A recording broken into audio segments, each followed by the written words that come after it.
at the Criticalbench compound, and I am joined by awesome Chris today. He is an athletic trainer, and we're talking about shoulders. So we kind of brought you this. You definitely clicked on this video because you have something going on with your shoulders. We want to talk about what probably got you to that injury with your shoulder. Maybe you're feeling some sort of an impingement. We were talking about that word before. You probably don't know what it is. We're going to discuss what that is. We're going to talk about maybe too much weight on the shoulders, how delicate our shoulders are, different ways to warm up the shoulders, and also Chris is an expert in rehabilitating the shoulder. As an athletic trainer, it's majority of what you do is, you know, working with athletes of all levels and kind of getting them through injuries, and obviously the prehab, the rehab, and the training part. So a lot of people don't really realize this about the shoulder is once you hit a little inflammation right here, right under your scapula, that little bit of inflammation will clog up all that area and you'll feel pain under there all the time. It doesn't matter what you're doing, when you're sleeping, when you're working out, even if you want to just go throw the baseball around with your kid, it's an issue. Yeah. So really what the best thing you want to do is you want to healthily work around that shoulder to make sure you're not causing any additional inflammation in the shoulder, and you can keep training the way you want to train. We were just talking about the commercial gym. When you're at a commercial gym, nobody warms up. Yeah. Ever. I never see it. And that might work for somebody who's, you know, 15, 16, but I don't know about you, but as I get older, I can't do that anymore. I have to warm up. It takes time. You need to take your time getting up to those working sets, and that's really what keeps you healthy. In the event maybe somebody has maybe a rotator cuff injury and you're looking at this and you're like, I need more information on how do I work through this injury? I clicked this video, I want to know what should I do? And as a professional, you obviously have great shoulders. You have well-rounded shoulders, your delts are really fully developed. Going into the gym, you're not doing an upright row. Like, what would your advice be to somebody who maybe does have that injury that you obviously have dealt with your whole life? What's your advice to somebody? Well, first thing, do not skip shoulders. You cannot skip shoulders. You have to hit shoulders because big shoulders builds that perfect physique, that nice V physique that you're looking for. So you have to hit shoulders. You just need to find ways to work around it. One of my most important things that I do while I'm working shoulders is I always say, if my thumb is down, I'm not doing it. Okay. Thumbs down is bad for you. For me, that's just how I feel. You have good shoulders too, but you have healthy shoulders. So it helps that you could do these movements and really target those areas. But for me, it's always thumb up. Yep. And it has a lot to do with activating the scapula, getting the scapula to move out with the shoulder. What would be a thumbs down movement? Okay, let's check out the weights. Right. Let's check out the weights. So for me, so I don't want you to do it, so you tell me what because obviously I don't want you to hurt yourself. I can do it with the tens. The tens is not a big deal. When I start going up in weight, we have issues. Okay. So a lot of people will do their lateral raise. They'll hit them with their thumbs down a little bit, and they'll come in here. Now, even if my hand is angled a little bit down, for me, that's just a danger zone. And I can even feel it right here on my right shoulder because I do have shoulder issues. So one of the best ways to do that is you just rotate that thumb up so that when you're coming up, that's where you're getting your movement. So I'll do my lateral raises, thumbs up, nice and slow and controlled. I'll still get that nice burn in the middle here. And then for my forward raises, my thumbs are also up too there. Yeah, so that's kind of where I'm staying as far away from this as possible. This is not where you want to be. Well, you know, I'm going to stop you right there. If you're doing a front raise and your thumbs are down in that position, you're getting into like an anterior rotation in the shoulder, and you're going to get an injury regardless. Oh, 100%. You know, so like when I would do something like this, and I'll just use one, you know, well, I'll go with two. Yeah. Right. So obviously I have good healthy shoulders, but I'm never going down right here because I'm not doing the movement properly. So setting the shoulder blades in the back pocket, I have a slight bend, but again, my wrists are neutral, right? And I do have a slight bend. But if you're ever going, I think that like anybody who goes thumbs down is probably, you know, even in a lateral raise, I guess I tap here, but I come up. And I always tell you guys, and if you've been following us at Criticalbench for a while, you have a good alignment between shoulder, elbow, and wrist. Like this wouldn't be good, you know, a caving in. I think that goes to training form, right? And 100%. Looking at like injury prevention, and check out Form 101, guys. We'll go ahead and drop it above. You guys can check out Form 101 if you're wondering how to do proper movements and get to that and not get that injury. But with that said, like it feels weird. Like even me, when I did it, it hurt. Oh yeah. And I don't have injured shoulders either. I did that, I was like, oh, it just doesn't feel right. And it's the same kind of movement with another movement we were talking about earlier. The upright row. The upright row. The upright row. So if I'm grabbing in here and I'm up here, my thumbs are down. Yeah. My thumbs are down, and I can't do that for me. Pain. Hurts. Can't do it. I can't do it. I can't do it. It hurts. It hurts already. So I really stay away from that movement. I don't do it at all. If I do an upright row, I actually do a hook grip, and my thumbs are actually up. Here. Yeah, so when I'm going into that upright row, and maybe you do these, and I love an upright row. Again, there's two camps. People who love them, people who don't. One, you want to make sure you have the good scapular retraction. Back, chest up, chin up, guys. Because when you tuck your chin, you're going to roll, right? And that's where you're going to get that injury. Shoulder blades back, chest up, chin up. But if you ever notice in my videos, I always have my thumbs up. So that way I'm not, because I feel like even when you, it just doesn't, maybe it's my wrist mobility. I do have a clean break in my radius on the side, and I did injure this in boxing many years ago.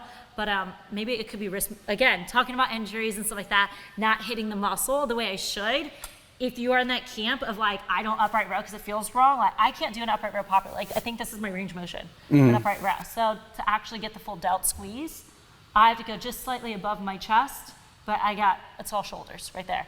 But I have to keep my thumbs in a hook position. And I also think that works good for you too because it's a light weight. Yeah, so I was thinking about that as I was doing it. I was like, we should probably touch point. For sure. On weights, right? So what's a proper working weight for shoulders? I think it's tough. I think it also depends on how you do your splits. I don't know about you, but I dedicate a full day to shoulders. Same. And not everybody does that, but I think shoulders deserve it. You could tell the shoulders deserve all the attention. Yeah. They deserve the daily attention. I think, and to go off of that real fast for you guys, I hit shoulders specifically on one day because I don't want to pre-fatigue any other muscles. Right, because your shoulders are so delicate and they're so sensitive. I always tell people your shoulders are very sensitive, and it takes nothing to injure them. It could just be a slight movement. Can't rush it. No rushing. You can't rush it, but if you pre-fatigue another muscle that maybe is a secondary mover, you're just probably more prone for injury. So if you don't hit shoulders on your own, on their own right now, I would encourage you to just have a dedicated shoulder day. I mean, when I was bodybuilding, you guys follow me, I did 2 shoulder days every week for 5 years straight. Yeah. That's a lot. But I had to build my shoulders. I was a figure competitor. You gotta do it. These ones are small compared to what I used to have. But again, with that said, I didn't want to pre-fatigue any other muscles, right? Because I didn't want to cause any injury. Because the shoulders, again, you're watching this, you probably have an injury right now. Or maybe you have some sort of feeling that doesn't feel quite right. And that's kind of why we're discussing this, is that it's a hot topic. Shoulders, knees, hips. I mean, as an athletic trainer, we can go into, we can make more videos about other parts of the body, but I think that shoulders is the number one that I see as a trainer and as somebody who I would refer out to physical therapy. But you are the all encompassing of trainer plus prehab, rehab of athletes. And I get it. You want to put some boulder shoulders on. Yeah, but you need some boulder shoulders, but it's also if you're gonna give your own day, it's not like a squat or a bench where you need to go super heavy. It's a totally different area and you need to address it as such. So selecting the weight is what's most important. Yeah. And rep ranges. You're really not maxing out on anything shoulders. I mean, maybe you could go a heavy shoulder press with proper bracing and stuff like that. But other than that, it should be very lightweight. Nobody should be throwing around, super heavy weights with a shoulder movement. That's one of my things. I think I did in Cringe. my Form 101 was people who do a heavy lateral raise. I'm oh, don't do it. For a lateral raise, if I want to really fatigue, I'll grab a 10 and I'll do 10 sets of 10. Oh yeah. Right? And it's just 10 pounds, but again, it's that stimulus, right? You want to overload the muscle, and you can overload the muscle with volume, not necessarily weight. So 100%. More reps is still going to give you that stimulus, and it's still going to grow. So think about progressive overload could be weight, but it could be reps. So when you're looking at progressive overload on the shoulders, I would always probably recommend reps and volume over weight, just to get that overload. 100%. And most of the time when you're doing the heavyweight, your form is terrible. With proper form and lightweight, you will build huge shoulders. You'll build massive shoulders. I did it. And you don't need it. Yeah, you can do it, I promise. They're right here. I mean, they're not really big anymore, guys. But so let's get back onto this. So we discussed obviously like different movements, proper weight. We talked about what we kind of touched base on warming up. But like when I go into the gym, obviously I know my warm up I do for my upper body. But as an athletic trainer, you have somebody who comes in who they are trying to prevent injury. What would be a good warm up that you would give our listeners right now who maybe want to prevent shoulder injury? Their shoulders are something they want to make sure they're taking care of and keeping healthy. So somebody with healthy shoulders, what would be a good warm-up that you'd recommend to somebody? So the best type of warm-up is what I do to save time. A warm-up doesn't have to be a 10-minute walk. What I like to do is I will do my warm-ups in between my warm-up sets. So let's say we're gonna start with a heavy shoulder press. What we'll do is we'll do a round of prehab movements, like banded movements, and then a prehab set, meaning say if your top set is gonna be maybe, let's say a 70-pound shoulder press, you're gonna work your way up, 30, prehab, 50, then you do your prehab again, 60, prehab, and then you're ready, you're warmed up, so you're ready to hit in between my warm-up sets so that by the time you get to that top set, you're ready to go, you're warm, and you should be able to avoid injury. Some people don't have that much time at the gym to do a good 10-minute dynamic warm-up. No. So they kind of have to do it in a different style, which I think is awesome to show our viewers and our listeners is like that style, which I'm interested. Let's do it. Let's go. All right. Yeah, so we're here for shoulders. This is what I'm gonna start with. I'm gonna start with 45s just as a warm-up. And in between my warm-ups, this is my shoulder rehab that I've crafted to give all my athletes to keep them healthy and keep your shoulders working and keep you in the gym. So we're gonna start with a nice long band here. I'm gonna go with a green. And I call these just up and overs. So you're gonna go get some nice tension. You're gonna go from the waistline just up and around. Nice and slow. Get that nice tension. You're flexing your back. I'm gonna do about 8 of them, and then I'm gonna switch to around the worlds. So I call this around the world. So your left arm is gonna stay down, and your right is gonna come up, over, and back down and around. And then your left's gonna follow. So I'd like to do 3 to 5, and then I'll back around. How do your shoulders feel today? They feel pretty good. I hit them the other day, hit them maybe 3 days ago. So perfect, so you're ready for... I'm a little bit ready. I'm a little ready to push some weight. So then once I go around the world, so we're gonna go lateral and front raises. So what I do is I'll start lateral and I'll slowly work my way to the front. Trying to hit all these deltoid fibers, getting everything activated, getting everything firing. All the way around, and then I switch. So make sure you're going, this is nice and slow. You're not forcing this up. Nice, slow, keep your back tight. Up and around. I'll go ahead and add while he's doing this warm-up. There are different resistance on tube bands, and obviously he does have an extra, probably half a foot underneath his foot. In the event that that was like a little too much resistance and he feels his elbow dragging and he's not able to lift that elbow to keep it aligned with the shoulder, like you just released a little bit more under your foot, or grab a lighter tube band. Yeah. Right? Because again, it's a warm-up. It's not like you're trying to like, not burn muscling out the it. shoulder. Yeah. Not muscling it. Exactly. Cool, and then once I do those, I'm ready for my first warm-up set. So his warm-up set is like my max set. Make sure you pick weights that are appropriate for you. Obviously, Chris is relatively strong in his shoulders, and his warm-up set is gonna be a nice 45. Meaning that if he just did those 45s for a while, he can maintain that. Good, so once you're done with these, we're back to warm-up. I'll maybe take about a minute rest, and then I'm back into that same band routine. I'll go 5 up and overs. Okay, so I just finished my set, my first warm-up set.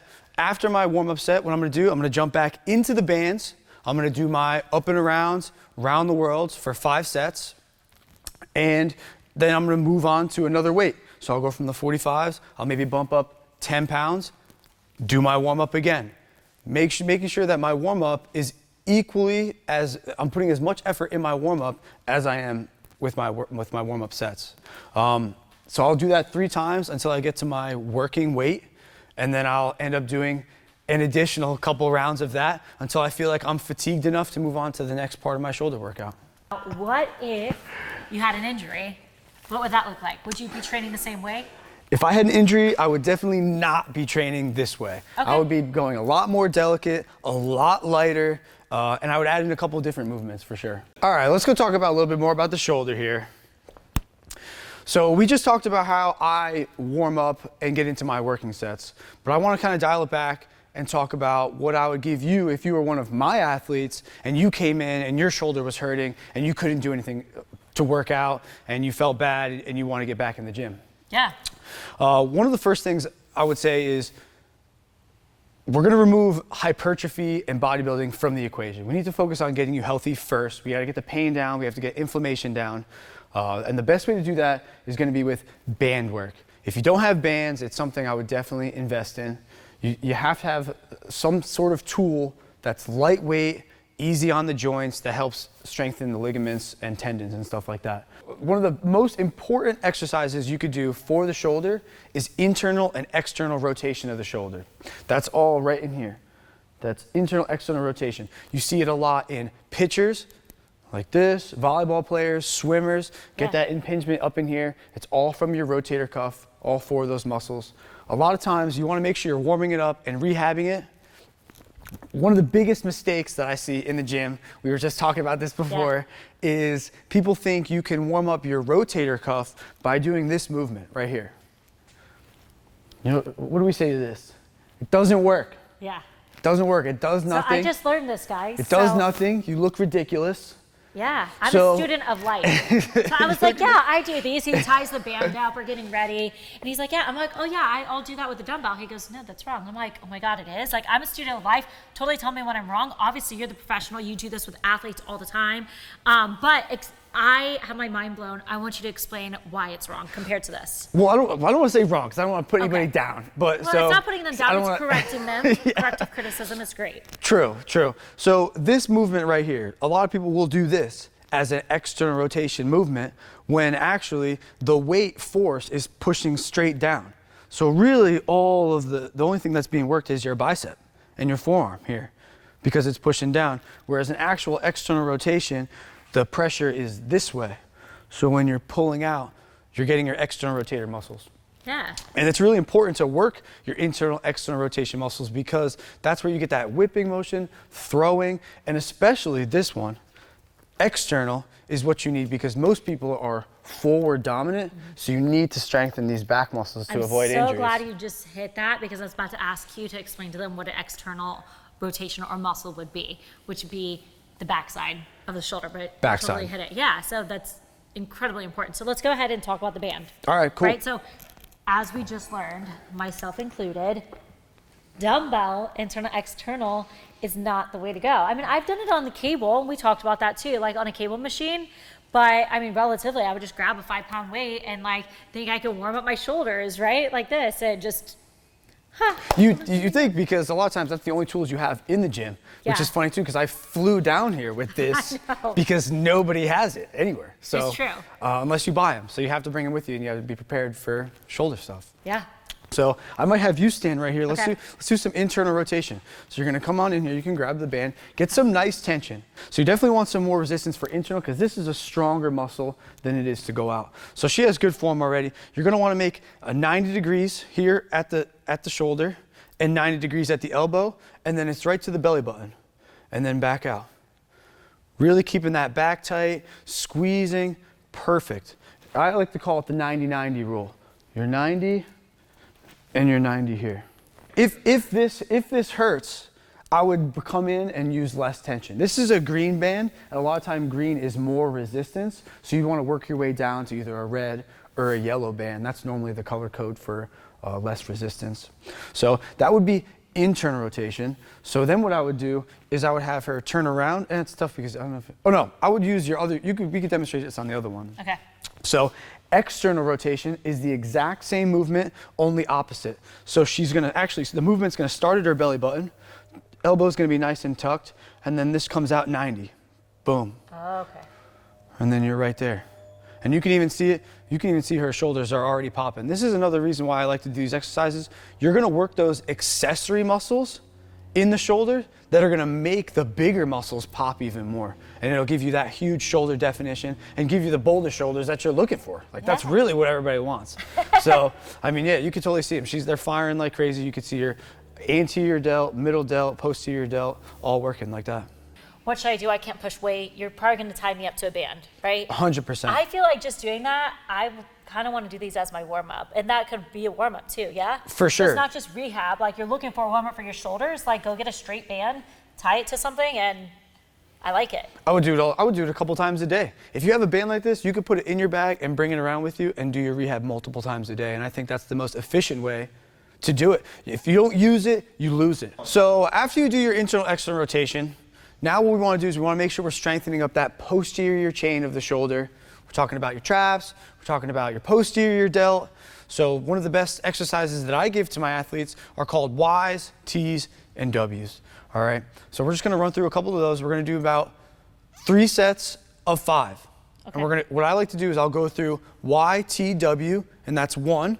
And then we do it 5 times through. You'll get a nice burn. So we're going to start with the Y. So straight up, palms out. Palms are going to face towards the pole which you're using. Good. She's going to get that nice activation in here, in the back. Good. So Y. And then she's going to go to a T. T. So, and then back in, and a W. So it comes from the position that her arms are in, right? So she's making a Y, a T, and a W. Good. You're going to get that right in here.